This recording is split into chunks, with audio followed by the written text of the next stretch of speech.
93.1, live from Pints and Corks Pub and Grill on Norton Street in Muskegon. My name is Matt Chapkus. Right now I'm joined by the color commentator for our football broadcast, Mr. Pat White. And Pat, it's good to be in business still this time of year, isn't it? Boy, I'll tell you, this is great. This was it's all about. You start out 14 weeks ago, and this is what you strive for, and well, it's right in front of us. Yeah, absolutely. Now, Pat, kind of walking through the season, the first game against Mona Shores, obviously the weather was a big factor in that one for us, and just first game of the year, had a tough time against them. And then after Grand Rapids Catholic Central, which was a game that everybody kind of sees as one that kind of slipped through our fingers, this team flipped a switch, and it has been a fun ride ever since, watching this team just offensively crushing everybody. Right, Matt. That's the beauty of this football team. A lot of teams go 0-2 and fold, and they could have done this. But, boy, they stuck together, and every week they got better and better, and it's just been a great season and a tremendous job by Coach Zerwan and the staff. And the kids have just responded just fantastic. This is, in all the football that I've watched at Catholic Central, this is for chemistry and the makeup of the kids. This is one of the best teams that I've seen. Now, you mentioned Coach Zerwan. This is his first season as a head coach, and you hear some people say, yeah, but he's just run the same system that Chavarini ran way back in the day. But on the flip side, I mean, this is his first year, and he's gotten to the state championship game. He guided the team through that 0-2 start, really got this offense rolling. I know he deflects the criticism or the accolades to his assistants and everything like that, but he deserves a lot of the credit for how this has come along this year too. Well, no doubt about it. He makes the decisions, and he's really got the kids responding to him, and that he's been with the kids for 13 years. He's taught in the classroom. The kids really respect him, and he's just done an outstanding job. He still makes the decisions. He has to develop that game plan, and the kids have to execute it. And he's just done a great job of bringing all that system forward. Now, have you ever been to a game colder than last week? Well, I was cold in the press box. Yeah, I we were whining about it, and it was 50 in our press box. But Jim and I got messed up in the parking lot, and we were over by the soccer field, and we walked all the way around the stadium, and I had frostbite before I got into the booth. And you said you parked in Sparta. Almost to Sparta, yeah.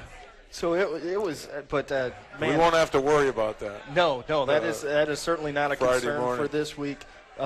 Just the I don't know if it was necessarily the game plan coming in, but 2 weeks ago we saw Nick Holt basically put this team on his back and say, all right, guys, I'll get you to the state semi game.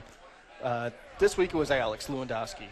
34 carries, 261 yards, and not one negative yard in rushing. Just what a performance from a senior captain, and a game that I'm sure he will remember the rest of his life. Oh, he's just an outstanding player. Think about carrying the ball 34 times and get smacked around like he did.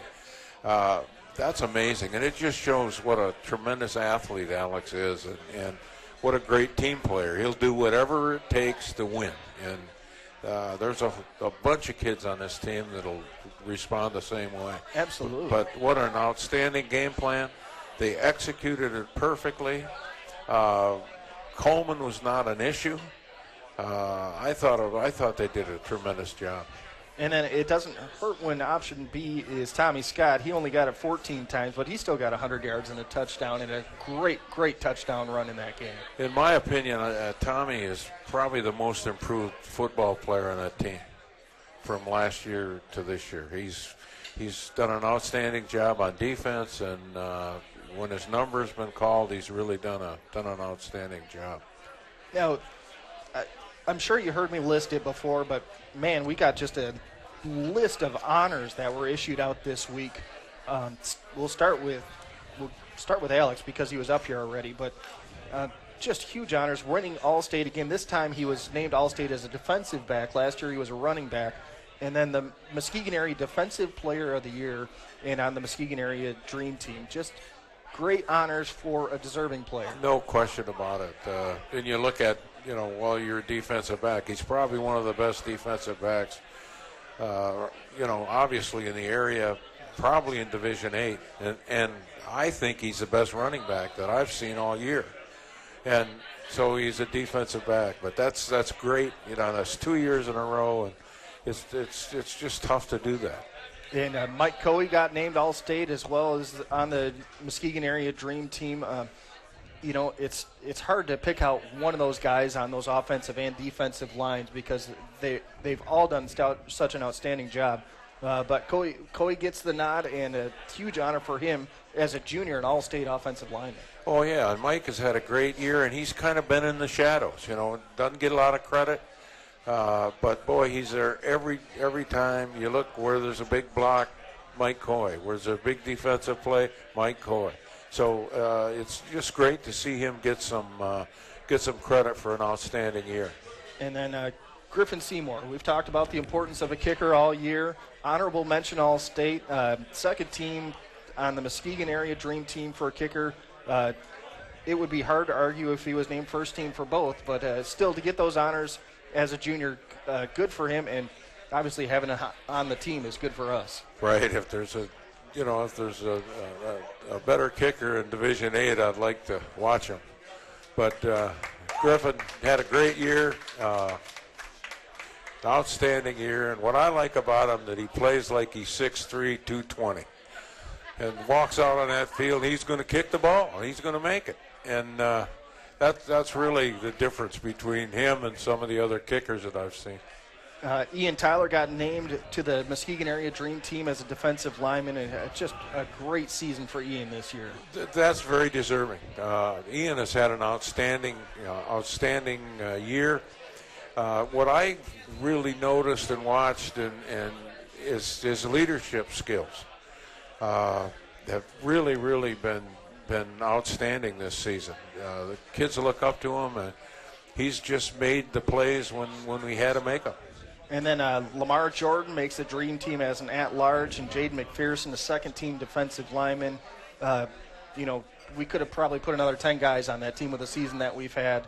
But just to get this many honors says a lot about where the program's at. Oh, no question about it. And, you don't want to look ahead, but – boy, imagine next year what these kids, another year in the weight room and, being able to play at Ford Field. And, this thing is going to continue. There's no question about it.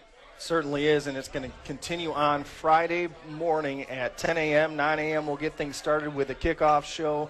And then, again, next Wednesday we'll be back here for a celebration show. No matter what the result of the game is on Friday, we're going to celebrate what happened here with this team this year. And hopefully we'll bring that trophy and set it right up here on the bar. Absolutely. For those of you listening and here, if you're interested, DSE TV is going to make a highlight video. You can give them a call at 737-0066 if you're interested in getting a season highlight video. We want to thank them and their partners over at the Health Hut. We want to thank Jeff Rose, who's back in the studio running this thing. John Roberts is here helping me out as he is every week, and Leslie as well. I think she took off. She likes to punch out a little early on these coaches shows, but that's all right. For everybody else, for Pat, for Coach Sirwan, and for Alex Lewandowski, thanks again for your support. Thanks for coming out. Let's look forward to a great game Friday morning. Have a good night and God bless. This has been the Muskegon Catholic Central Coaches Show, live from Pines and Quartz on Country 93.1.